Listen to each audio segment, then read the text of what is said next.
Barcelona ভক্তদের জন্য বড় দুঃসংবাদ। মৌসুমের সবচেয়ে গুরুত্বপূর্ণ সময়ে ইনজুরিতে ছিটকে গেলেন দলের মাঝমাঠের প্রাণভোমরা Frenkie de Jong. Copa del Rey semifinal, champions লিগের নকআউট, লা লিগা টাইটেল রেস সবকিছুর ঠিক আগেই এই ধাক্কা। 26শে ফেব্রুয়ারি অনুশীলনে পেশিতে চোট পান এই মিডফিল্ডার।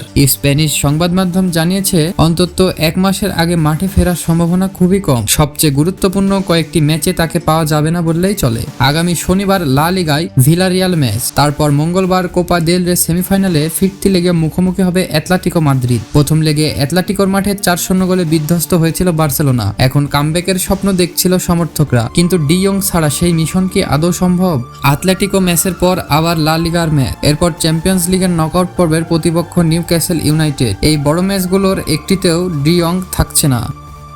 চলতি মৌসুমে সব প্রতিযোগিতা মিলিয়ে 31 ম্যাচে 2425 মিনিট খেলেছেন। মিডফিল্ডে বল কন্ট্রোল, গেম টেম্পো ঠিক রাখা, ডিফেন্স থেকে অ্যাটাক ট্রানজিশন সবকিছুর কেন্দ্রবিন্দু ডি জং। তার অনুপস্থিতিতে মাঝমাঠের ভারসাম্য হারানোর ঝুঁকি অনেকটাই বেড়ে গেল। কিছুদিন আগেই ইনজুরি কাটিয়ে ফিরেছেন পেদ্রি, সমর্থকরা স্বস্তি পেয়েছিল, কিন্তু এখন ডি জংয়ের চোটে সেই স্বস্তি কেড়ে নিল। কোচ হ্যান্সি ফ্লিককে এখন নতুন করে পরিকল্পনা সাজাতে হবে। আগামী ম্যাচগুলোতে ডি জংয়ের পরিবর্তে কে খেলতে পারে, কমেন্টে জানান।